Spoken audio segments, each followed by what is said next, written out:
எனக்கு வலது கண் வந்து ரொம்ப துடிக்குது, அப்போ எனக்கு ஏதோ நல்லது நடக்க போகுதுன்னு நினைக்கிறேன், அப்போ எனக்கு ஏதோ குட் லக் இருக்குது. அப்போ இடது கண்ணு துடிச்சா அது வந்து எனக்கு இப்போ பேட் லக்கா? இது வந்து ஒரு மித்து தான். இது மித்து வெர்சஸ் ஃபேக்ட். இதை பார்ப்போமா? நம்ம கண்ணு ஏன் துடிக்குது? நம்ம ஆக்சுவலி கண்ணு தான் துடிக்குதுன்னு சொல்றது அது கண்ணு கிடையாது. கண் இமைகள், ஐலிட்ஸ்ன்னு சொல்கிறோம், அதை தான் வந்து துடிக்கும். கண் இமைகள்னு சொல்லக்கூடிய ஐலிட்ஸ் தான் துடிக்குதுன்னு சொல்லிட்டோம்.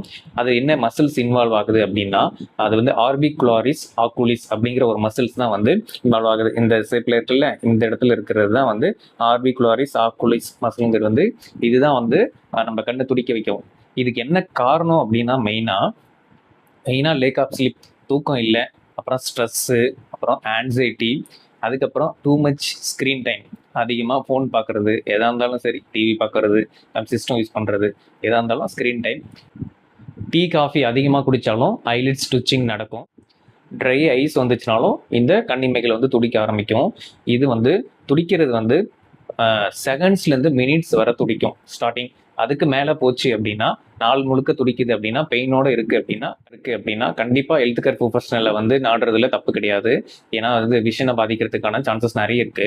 ஓகே, இதில் நம்ம கண்ணில் மேலிமைகள் தான் வந்து அதிகமாக துடிக்குமா. அப்பர் ஐலிட்ஸ் தான் வந்து கம்பேர் வித் லோயர் ஐலிட்ஸை கம்பேர் பண்ணும்போது அப்பர் ஐலிட்ஸ் தான் அதிகமாக துடிக்கும் அப்படின்னு சொல்கிறாங்க. அப்போ நம்ம கண் இமை துடிச்சிச்சுன்னா என்ன அர்த்தம்? குட் லக் பேட் லக்லாம் நினைக்காம உங்கள் கண்ணுக்கு ரெஸ்ட் வேணும், தூக்கம் இல்லையா தூங்குங்க, அதிகமாக ஃபோன் பார்க்குறீங்க அப்படின்னா வந்து ரெஸ்ட் எடுங்க, ஆக மொத்தம் கண்ணுக்கு ரெஸ்ட் கொடுங்க, கண்ணை மூடிட்டு தூங்குங்க. இதுதான் அது கொடுக்குற அறிகுறி. Okay, thank you.